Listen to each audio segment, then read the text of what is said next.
So today I will talk about a and one. Use one when the number is important.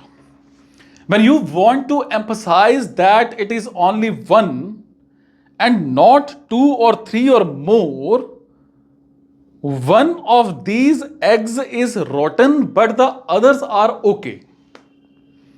I wanted to buy 3 CDs but I didn't have enough money, so I bought only one. In all other cases, when the fact of being one is not important, use a and an. I had an omelette for breakfast. I bought a new CD yesterday. What about the difference between a and an? We use an before words beginning with a vowel sound and a before all other vowels or other words.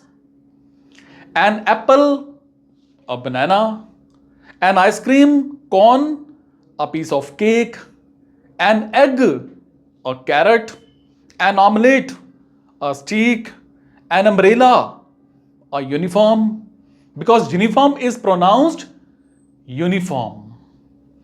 An R, a hat, we can use, we use an with R because the H in R is silent, but the H is hat is not. H in hat is not. Is it?